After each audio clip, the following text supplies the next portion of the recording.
bonsoir à tous et à toutes et bienvenue en direct pour cet apéro du bonheur qui est pour remercier en fait tous les professionnels de l'édition et du journalisme. Hein. Donc un grand merci. Bonsoir Bruno. Hein. Bonsoir Françoise. Voilà, n'hésitez pas à partager dans le chat ou en commentaire quel apéro vous avez avec vous. Hein. Bonsoir Luciole. Quel apéro vous avez avec vous. Bonsoir Dani. Pour honorer et remercier tous les professionnels de l'édition et du journalisme. Hein. Et c'est vrai qu'en ce moment, avec les informations de la crise sanitaire, ils sont au taquet, entre autres. Hein. Bon, après, bien sûr, ils œuvrent, comment dire, en continu. Hein. Et puis, ben voilà, indépendamment de la teneur des informations, leur métier, hein, c'est quand même, voilà, de nous informer. Alors, Françoise qui est au Rosé de Provence, Rosa, je sais pas, coucou Rosa. Alors moi, je suis, c'est non alcoolisé ce soir. Et je suis à l'anthésite. Je ne sais pas si vous connaissez. Je suis à l'anthésite. C'est un concentré de réglisse aimante. Il suffit de mettre ben voilà, quelques gouttes dans de l'eau et puis ben, ça donne un petit bout de réglisse aimante que j'adore. Donc voilà, donc je suis à l'anthésite. Oui, c'est régressif pour moi. Ça me rappelle mon enfance. Parce que je me souviens que ma mère nous en proposait quand nous étions gamins. Hein. Alors oui, c'est en plus j'ai un verre très kitsch ce soir. C'est avec Minnie et Mickey. Voilà. Alors Dani est à la DSP. Bon ben voilà, hein, ça me fait penser que oui. Coucou, bonsoir Philippe. N'hésitez pas à partager hein, quel apéro vous avez avec vous. Pour honorer donc et remercier hein, tous les professionnels de l'édition et du journalisme qui sont sur le terrain aussi, hein, ben oui, pour nous donner l'information, bon, quelle que soit la nature de cette information. Ils œuvrent aussi sur le terrain, hein, ils se déplacent, donc c'est vrai que grâce à eux, ben, on peut aussi avoir hein, des ajustements en direct. Bonsoir Nathalie. L'anthésite, c'est très bon. Bon, en tout cas, moi j'aime. Faut aimer le petit goût de réglisse hein, et menthe. Oui, c'est sûr. Rosa, pas encore prête pour l'apéro, mais t'es à l'heure. Oui. Bonsoir, Sandrine. Elle a pas de verre. Non, c'est pas grave. Là, comme je vous disais, l'important c'est de créer cet égrégore, de créer l'énergie. Hein. Après, bon, que vous ayez un verre ou pas. Mais bon, à la santé des métiers de l'édition et du journalisme. Hein. Et c'est vrai que moi j'ai dû me faire un travail sur moi hein, pour me réconcilier avec, ouais, avec les professionnels de ce secteur-là. Puisque ben, au moment du décès de mon père, hein, j'avais 12 ans, comme mon père est décédé dans le cadre de, voilà, de son activité professionnelle, il était militaire en pleine guerre du Tchad en 84, donc c'était voilà comment dire l'événement était passé aux informations en fait au journal de 20 heures. Il y a eu une information, voilà, comme quoi un Jaguar de l'armée de l'air avait été abattu au Tchad. Bon, c'était la guerre hein, là-bas. Et nous, on n'avait pas encore l'information, en tout cas au moment du journal de 20 heures, on n'avait pas encore l'information que c'était mon père qui était concerné. Et, en fait, l'information, on l'a eu que le lendemain. Alors, et l'ironie de l'histoire, c'est que ma maman a passé toute la soirée au téléphone avec les autres femmes de militaires, hein, dont les maris étaient voilà, au Tchad, à Djamena, parce que c'est là où est la base militaire. Et elle a passé toute la soirée à réconforter ses copines en leur disant mais non, si c'était voilà, si c'était quelqu'un de la base de Mérignac, hein, à Bordeaux, on le saurait déjà. Et en fait, on en a été informé à minuit. Moi, je dormais. Et mon frère était resté avec ma mère, voilà, pour ça.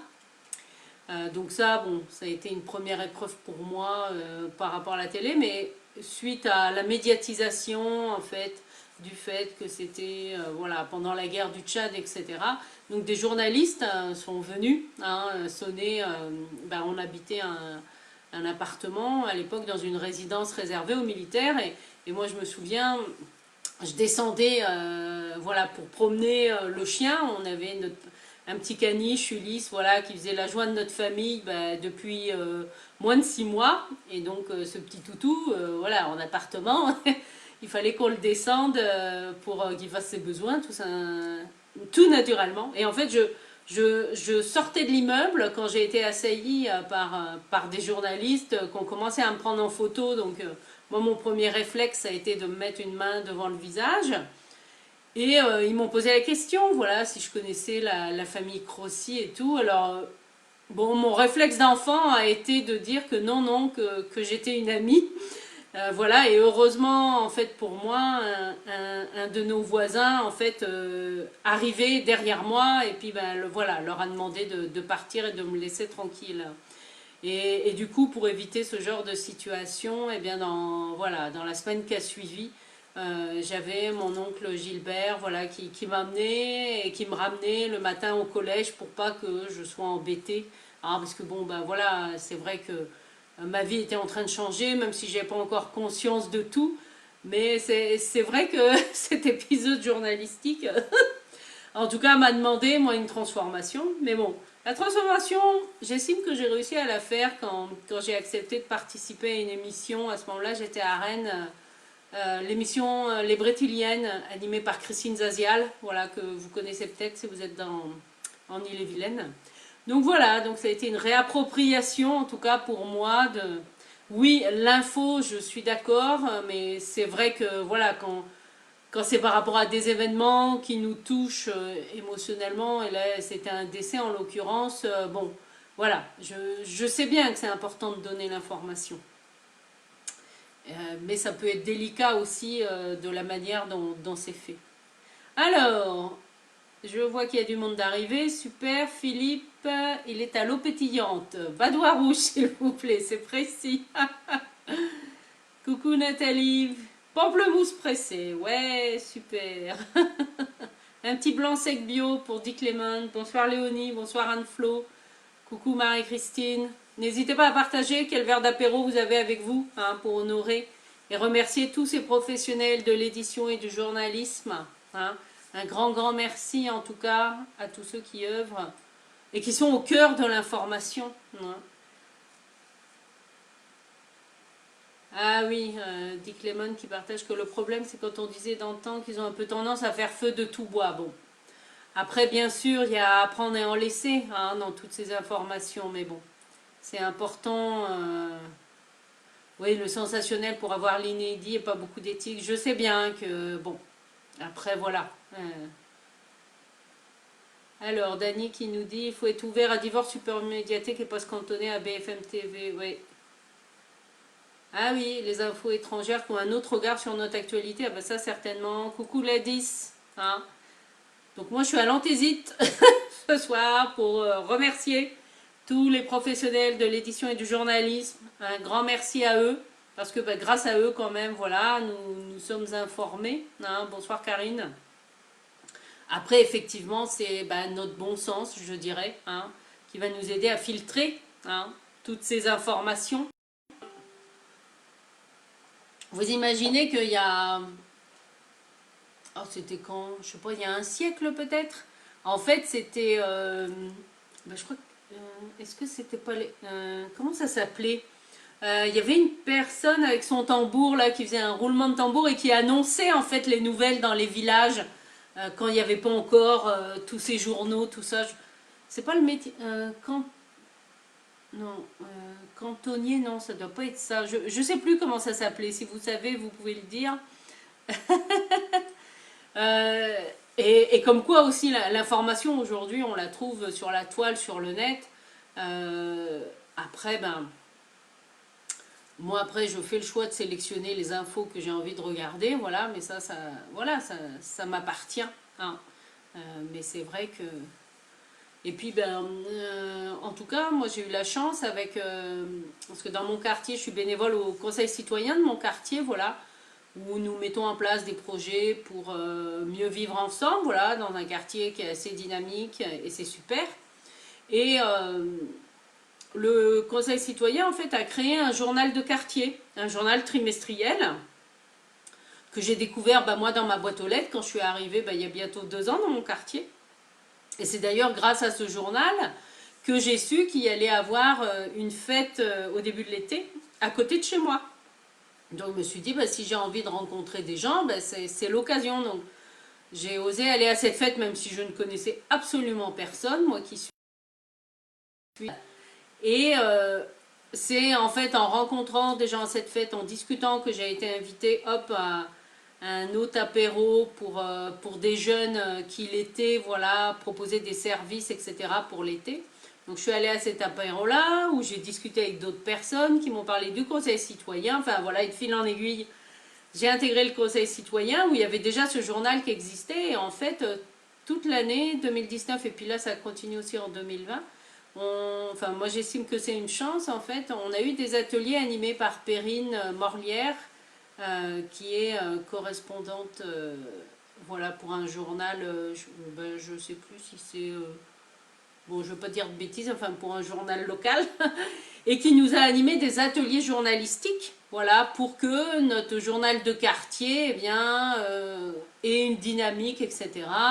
Donc on est allé faire des interviews, ce qu'on appelle des micro-trottoirs, etc. Donc c'est bien, parce que j'ai découvert plein d'outils aussi du monde du journalisme que je connaissais pas.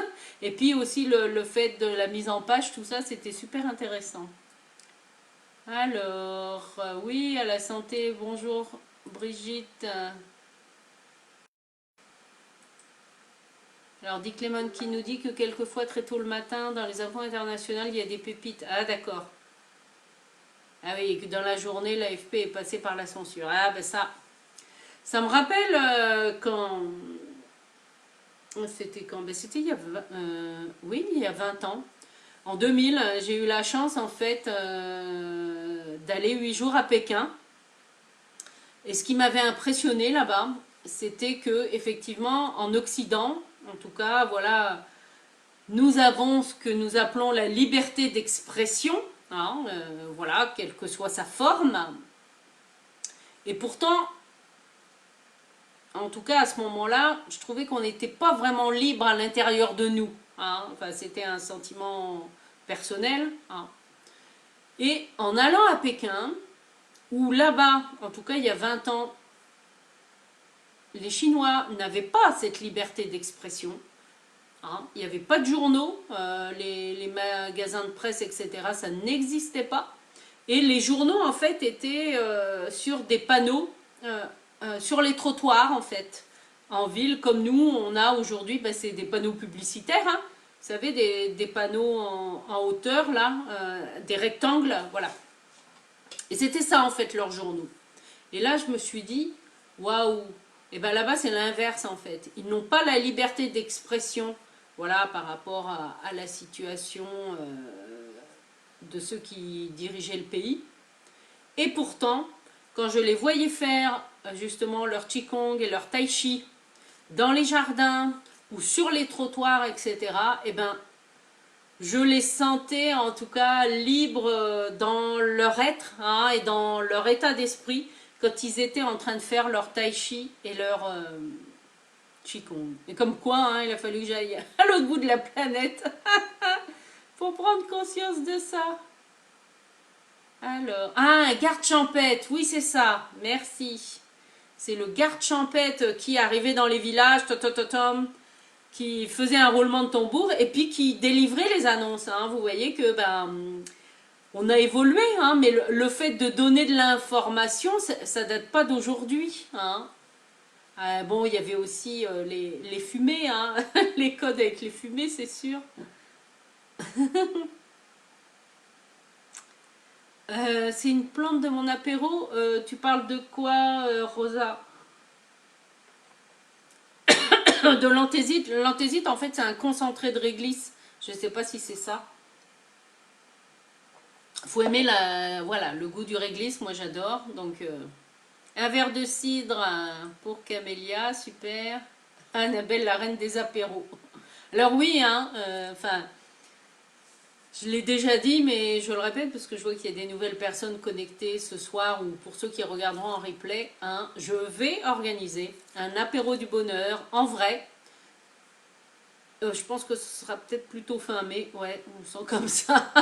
Une fois que le confinement sera levé, je vais en organiser un en vrai, en tout cas à Saint-Brieuc, et puis bah, tout le monde sera bienvenu. Hein.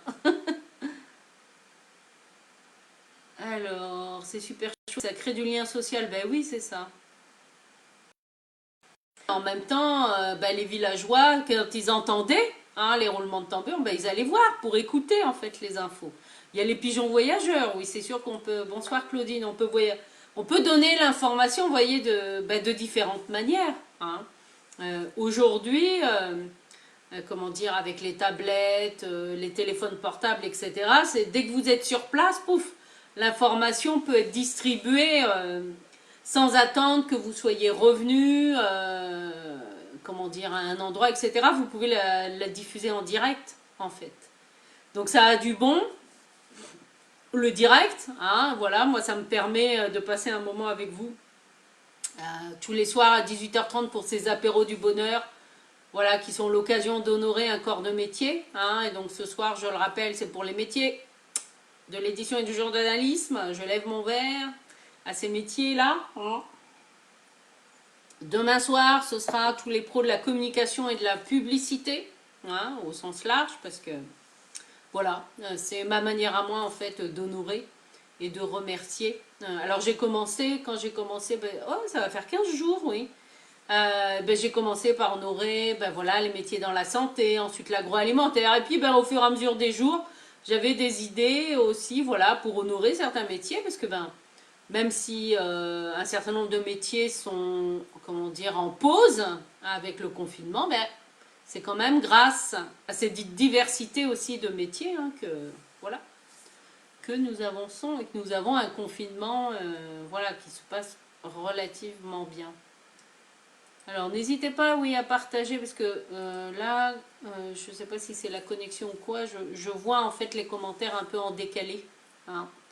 Donc n'hésitez pas à partager. Ou si vous avez envie de partager ou de témoigner voilà, d'une expérience que vous avez vécue avec des professionnels de l'édition ou du journalisme. En tout cas, voilà, je vous invite à le faire. Hein.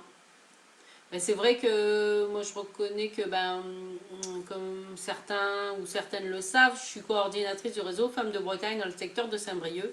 Et c'est vrai que pour certains de nos événements, eh bien, on contactait les correspondants presse pour qu'ils viennent, voilà, et pour ensuite avoir un article ben, pour faire parler voilà, de notre réseau. Enfin, voilà, hein, ça sert aussi à ça. Hein. Donc oui, il y a une partie communication pub, enfin, entre guillemets, ben oui, hein, il y a ce côté-là. C'est sûr. Alors voilà pour cet apéro du bonheur. Hein.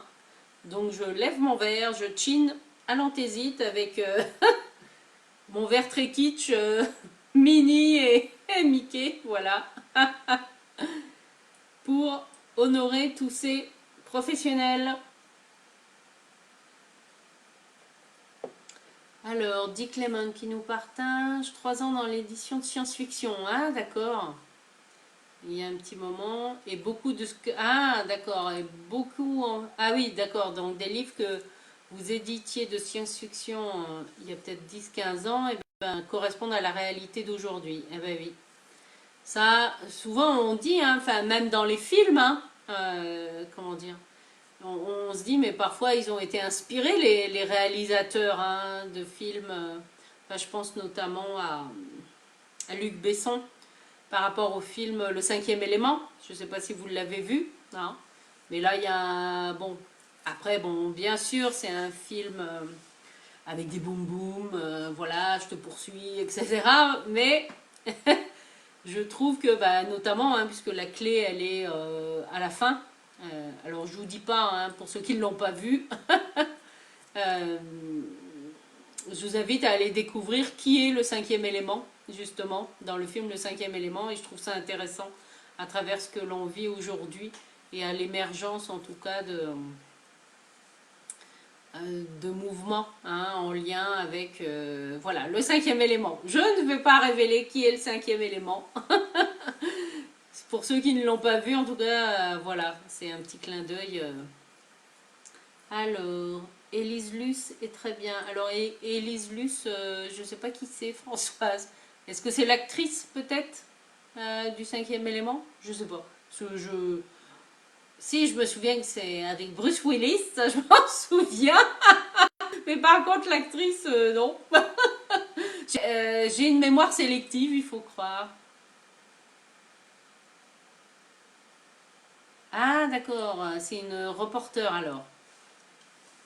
Ces reportages sont très forts d'ailleurs, sa vie a été en danger. Ah bah ça peut être hein, parfois. Je ne sais pas si vous connaissez Stéphane Alix, hein, qui était un journaliste de guerre, hein, voilà, et qui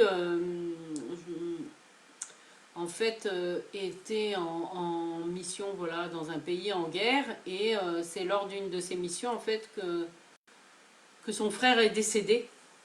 Et cet événement, en fait, a changé sa vie, hein, parce qu'à son retour en France, c'est là où il a voulu voilà, savoir ce qui se passait de l'autre côté. Il est allé rencontrer, en fait, un certain nombre de médiums, et dont certaines personnes, en fait, lui ont décrit comment son frère était décédé alors qu'il ne l'avait jamais vu. Et en tout cas, pour lui, cet événement a été un déclencheur pour s'ouvrir à une autre dimension du monde. Et de fil en aiguille, il a créé l'INRES, INREES, voilà, et le magazine L'Inexploré.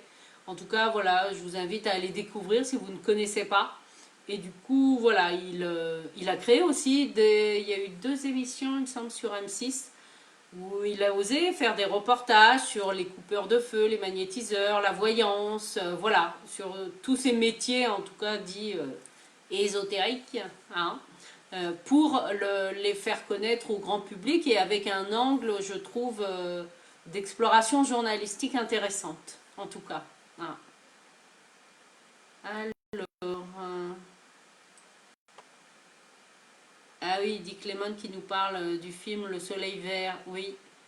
Ben là c'est pareil, je vous raconterai pas ce qu'est le Soleil Vert, je vous laisse aller découvrir.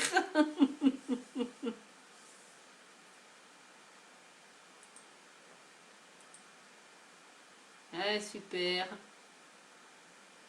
Lilou, oui c'était son prénom dans le film, une actrice russe. Ah oui, ah ben ça, qu'elle soit sortie avec Luc Besson avant le film, ça, c'est possible. Ben écoutez, voilà, je sens que nous avons fait le tour pour cet apéro du bonheur. Voilà, pour honorer et remercier tous les professionnels de l'édition, hein, et du journalisme. Et de l'édition, ben oui, hein, un grand merci à eux, parce que moi qui adore lire, hein, c'est vrai qu'on a plutôt parlé des journalistes, moi qui adore lire, et ben, euh, je me régale en tout cas toujours de lire. Là, je reconnais que j'ai du mal à passer aux lectures là, sur tablette, tout ça, non. Enfin, bon, après, je préfère tenir le livre dans mes mains. Je suis peut-être de la vieille école, mais en tout cas, moi, c'est comme ça que, que j'apprécie le mieux une lecture. Voilà.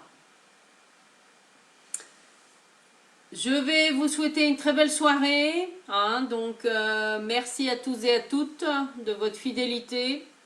Donc rendez-vous demain soir, même heure, 18h30 pour l'apéro du bonheur, donc dédié aux professionnels, voilà, des informations, de la communication et de la publicité. Voilà.